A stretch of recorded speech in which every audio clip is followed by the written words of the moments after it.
안녕하세요. 영치 유튜브입니다. 자, 전번 시간 제1부에서는 이 주택임대차 계약서를 작성하기 위해서 기본적으로 우리가 알아야 될 내용에 대해서 살펴봤었는데요. 자, 집주인이 주택임대사업자라고 하면 그 법에서 정해진 표준 임대차 계약서라는 서식을 사용해서 계약서를 작성해야 되지만, 자, 일반적인 주택임대차 계약서는 법에 정해진 양식이나 서식은 없다는 것. 자, 그래도 주택임대차 계약서는 최소한 기본적으로 어떤 집을 임대하는가, 그리고 계약 내용이 무엇인가, 그리고 계약 당사자로서 임대인, 임차인이 누구인가, 그리고 이 부수적으로 계약 날짜가 들어가야 계약서라고 할 수 있다는 것. 따라서 그 법에서 정해진 그 서식은 아니지만, 자, 중개업소에서 일반적으로 많이 사용하는 우리 주택임대차 계약서 양식에는 최소한 제1위의 계약서 명칭이 들어가야 되고, 그리고 이제 첫 번째 그 임대하는 집에 대한 부동산의 표시, 그리고 두 번째 이 특약사항을 포함한 계약 내용, 그리고 계약 당사자로서 그 임대인과 임차인의 인적사항, 그리고 네 번째 그 계약 날짜가 들어간다는 것. 자, 물론 그 중개업소에서 계약서를 작성하는 경우에는 그 중개업소의 명판, 그리고 중개 수수료 내지 중개 보수, 그리고 중개 대상물 확인 설명서의 작성 교부에 관한 것이 들어간다는 것도 제가 이미 말씀드렸습니다. 자, 이번 시간 그 제2부에서는 이 부동산 임대차 계약서 작성 방법 중에서 아까 말씀드렸던 첫 번째 것, 즉 그 부동산 표시 부분에 대해서 자세하게 살펴보도록 하겠습니다. 자, 이 그 부동산의 표시 부분은 그 임대하고자 하는 집이 어떤 집인가를 특정해서 나타나기 위해서 기재하는 것입니다. 즉 그 임대하고자 하는 집이 어디에 위치하고, 즉 어디에 소지하고 있는가, 그리고 그 집이 딛고 서 있는 토지 있죠. 즉 대지가 어떤 것인가, 그리고 그 집이 어떻게 생긴 집이고, 또 그 집이 어느 부분을 그 집의 어느 부분을 임대할 것인가를 기재해야 되는 것입니다. 자, 따라서 이 부동산에 관한 그 표시 부분은 기본적으로 이 주택의 소재지와 그 주택의 대지인 토지, 그리고 그 주택이라는 건물 자체, 그리고 그 건물 중에서 임대할 부분을 특정해서 기재해야 되는 것입니다. 자, 특히 이제 임대할 주택의 소재지와 그 임대할 부분을 잘못 기재하게 되면은, 자, 엉뚱하게 전혀 다른 집에 대해서 집주인이 아닌 다른 사람과 임대차 계약을 하는 것이 되기 때문에 그 부분은 정확하게 기재해야 되는 것입니다. 자, 그런데 이 부동산의 표시 부분은 임대하고자 하는 집이 집합 건물인가 아닌가에 따라서 그 기재하는 내용에 차이가 있습니다.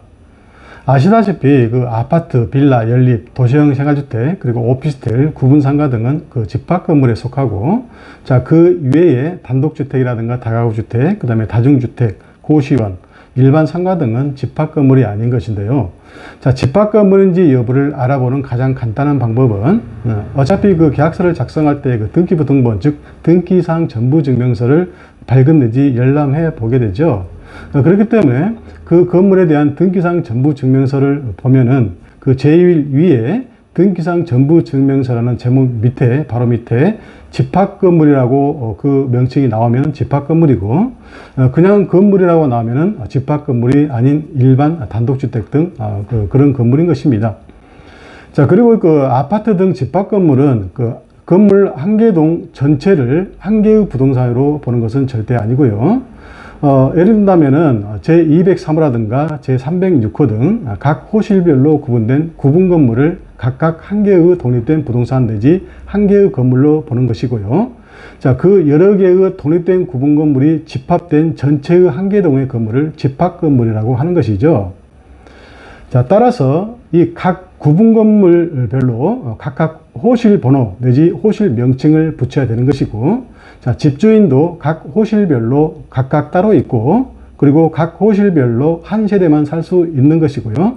또 이 건축물 대장 등기부, 그 부동산 등기부 있죠. 이 부동산 등기부 등 공적 장부에도 각 호실별 호실 번호와 전용 면적, 그리고 각 호실별 집주인이 각각 따로 나오고, 그 집합 건물이 있는 대지, 즉 토지에 대한 집주인의 권리인 대지권의 종류와 대지권의 비율, 즉 땅 지분이 별도로 나와 있는 것입니다. 자, 이에 비해서 이 집합 건물이 아닌 단독주택 등은 건물 한 개 동 전체를 한 개의 부동산 내지 한 개의 건물로 보고, 자, 따라서 건물 전체의 집주인도 동일하지만 각 층별로 여러 세입자 내지 여러 세대가 살기도 하고, 또 각 층 자체에도 그 내부에도 여러 세입자 내지 여러 세대가 살고 있지만은, 자, 그 세대별로 각각 독립된 한 개의 건물 내지 한 개의 부동산을 보는 것은 아니고, 건물 한 개 동 전체가 한 개의 건물이기 때문에, 자, 공적 장부에는 각 층별 면적과 각 층별 그 면적을 모두 합한 연면적 있죠. 그래서 각 층별 면적과 그 연면적만 나와 있고, 각 세대별 내지 각 호실별 번호 내지 명칭이 없고요. 따라서 각 호실별 전용 면적도 나오지 않습니다. 자, 다만 그 공과금 고지서라든가 우편물, 택배 등 생활의 편리함을 위해서 각 호실의 번호를 편의적으로 붙여 놓은 경우는 있지만, 자, 이 경우에도 공적 장부에는 그 호실 번호는 당연히 나오지 않겠죠. 자, 화면에 먼저 나온 계약서 양식은 이 집합 건물이 아닌 단독주택 등에 대한 것인데요. 자, 이 부동산의 표시 부분은 크게 그 주택의 소재지, 그 다음에 토지, 그리고 건물, 그리고 임대할 부분으로 이렇게 나눠져 있습니다. 자, 주택의 소재지는 그 집이 어디에 있는가를 나타내는데, 자, 행정구역에 그 주택이 서 있는 대지의 지번을 붙인 것을 주택의 소재지라고 합니다. 자, 그리고 이 주택의 소재지를 집주소로 사용했었는데, 자, 이것을 이제 지번주소라고 옛날에는 그랬었죠. 자, 그런데 2014년 이후 그 도로명 주소가 본격적으로 시행되면서 이 지번주소를 구주소라고 하고, 이 도로명 주소를 이제 신주소라고 이렇게 하는 것이죠. 자, 이 도로명 주소는 행정구역 중에서 최말단 지역인 동과 리를 생략하고, 그 지번 대신 도로명과 건물 번호를 붙인 것을 말합니다. 자, 따라서 이 건물이 없으면 건물 번호도 없고, 따라서 도로명 주소는 없지만, 자, 그 땅에 대한 소재지 내지 지번 주소는 있는 것입니다. 자, 아무튼 이 도로명 주소를 시행한 후로는 그 임대차 계약서상에 주택의 소재지로 이 도로명 주소를 기재하는 경우도 있지만은, 자, 가장 일반적인 방법은 그 등기상 전부증명서에 표제부가 있는데, 그 바로 위에 나와 있는 그 주택의 소재지 내지는 지번 주소를 기재하거나, 그 지번 주소 끝에 괄호 안에 참고사항으로 도로명 주소 중에서 도로명과 건물 번호를 기재하기도 하는 것입니다. 자, 참고로 이 건물이 없는 토지는 도로명 주소가 없기 때문에 그 토지를 매매하거나 임대차 할 때에 그 계약서상의 소재지 부분에는 등기상 전부증명서에 나와 있는 지번 주소를 쓸 수밖에 없는 것입니다. 도로명 주소는 쓸 수 없다는 얘기죠. 자, 그리고 이 지번 주소와 도로명 주소의 차이점 및 그 도로명 주소 표기법에 대해서는 며칠 전에 제가 유튜브 동영상을 올려놨습니다. 자, 그 부분은 그 아래 설명란에 링크를 걸어놨으니까요. 그 부분 참고하시길 바랍니다. 자, 그 다음으로 이제 그 소재지 다음으로 토지와 건물에 대한 것이 이제 나오죠. 자, 이 토지의 지목과 면적은 이 토지 대장에 나온 것을 기재하고, 자, 건물의 구조, 용도, 면적은 건축물 대장에 나온 것을 기재하는 것이 원칙입니다. 자, 다만 제1부에서 제가 이미 말씀드린 바와 같이, 자, 인터넷 사이트 일사편리에 접속해서 부동산 종합증명서를 발급 내지 열람해서 작성해도 되고요.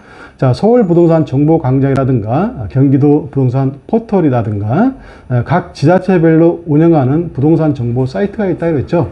자, 그 사이트에 접속해서 이제 부동산 정보가 나오는데, 그것을 보고 작성하게 되면 굉장히 편리합니다. 자, 특히 이제 건물의 면적은 각 층의 면적을 합한 총 면적으로서 연면적을 기재하는 것입니다. 공적 장부에 나와 있어요. 자, 그리고 제일 밑에 이제 임대할 부분이 있죠.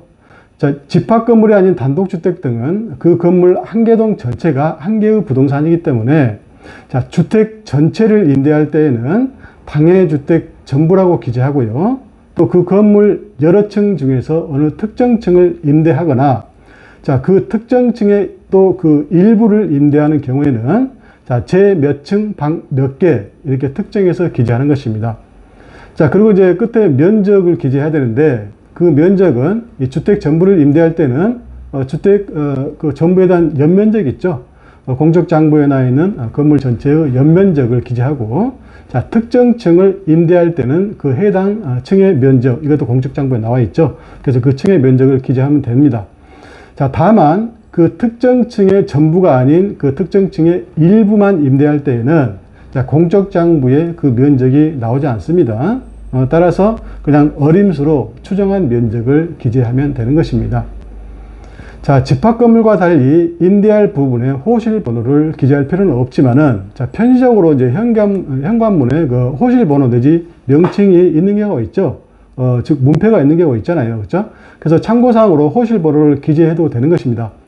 자, 그리고 이제 집합건물이 아닌 이런 단독주택의 경우에 그 집의 소재지는 정확하게 기재했지만은, 자, 편의적으로 붙어 있는 그 호실 번호를 잘못 기재해서 저입신고를 하고 확정일자를 받았다 하더라도, 자, 주택임대차보호법상 임차권에 대한 대항력과 소액보증금에 대한 최우선 변제권 및 보증금에 대한 우선 변제권의 보호를 받는 것에는 아무런 지장이 없습니다. 자, 지금까지는 단독주택에 대한 거 봤고요. 이제 다음 화면은 그 집합건물에 대한 임대차 계약서 부동산의 표시 부분인데요. 자, 먼저 그 임대하고자 하는 집합건물의 구분건물인 특정 호실의 소재지 및 임대할 부분은 이 단독주택과 마찬가지로 해당 등기상 전부 증명서의 표제부 바로 위에 나와 있는 소재지를 보고 기재하면 정확합니다. 그리고 편리하겠죠. 자, 특히 그 집합건물은 그 한 개 동 전체가 한 개의 부동산이 아니라, 아까 말씀드렸죠, 각 호실 구분건물이 한 개의 독립된 부동산이기 때문에, 자, 단독주택 등과 다르게 이 소재지 부분과 임대할 부분을 기재할 때 제 몇 동, 제 몇 층, 제 몇 호, 또는 건물이 한 개 동만 있다면 제 몇 층, 제 몇 호라는 식으로 그 호실을 정확하게 특정해서 기재해야 되는 것입니다. 자, 호실을 잘못 기재하게 되면 엉뚱하게 전혀 다른 집에 대해서 집주인이 아닌 사람과 임대차 계약을 한 것이 되기 때문입니다. 자, 따라서 이 집합건물의 경우에는 그 호실을 잘못 기재해서 전입신고와 확정일자를 부여받았다 하더라도 우리 주택임대차보호법상 임차권의 대항력 및 보증금에 대한 우선 변제권 등의 보호를 받을 수 없게 되는 것입니다. 자, 또한 그 굉장히 오래된 집합건물, 특히 그 오래된 빌라 등 그 다세대 주택의 경우에는 그 현관문 앞에 표시된 호실 번호하고 그 건축물 대장상 기재된 호실 번호가 불일치한 경우가 가끔씩 있습니다. 자, 이 경우에 그 현관문 앞에 표시된 호실 번호를 그대로 기재해서 임대차 계약을 하게 되면, 자, 전혀 다른 집에 대해서 집주인이 아닌 사람과 임대차 계약을 한 것이 되기 때문에, 자, 그 집에 입주하고 전입신고 및 확정일자를 부여받았다 하더라도 임차권이 인정되지 않고, 따라서 주택임대차보호법상의 대항력과 우선 변제권도 인정되지 않습니다. 자, 이 부분 굉장히 중요하죠. 자, 이런 문제는 애초에 그 빌라 등 집합건물을 건축해서 분양한 사람이, 자, 관할관청에 건축물 대장 등록 신청을 하면서 이에 첨부한 건축물 현황도, 즉 각층의 평면도 등을 각 호실 현관에 붙여놓은 호실 번호 표기와 다르게 표기해서 제출함으로써 발생한 문제인데, 자, 그 건축물 대장을 기초로 그 호실에 대한 소유권 보전 등기를 하기 때문에 이 등기부상에 그 호실에 대한 소유권자, 즉 집주인도 엉뚱하게 전혀 다른 사람으로 등기가 되는 것입니다.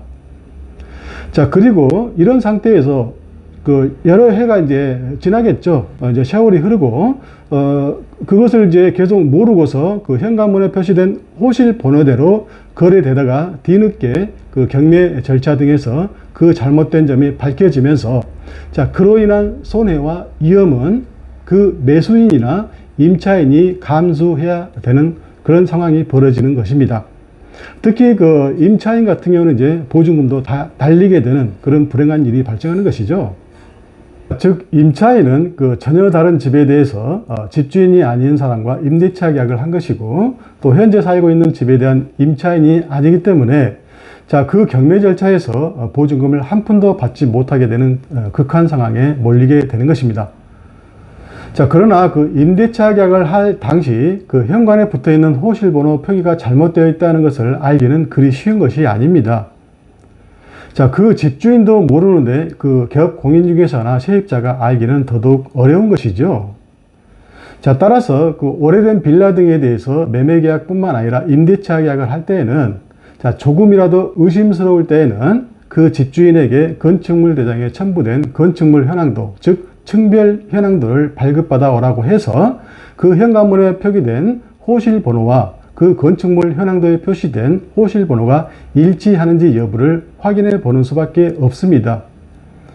자, 이 건축물 현황도는 그 집주인만 발급받을 수 있고요. 그 이외의 사람은 집주인의 위임 내지 동의가 있어야 발급이 가능합니다.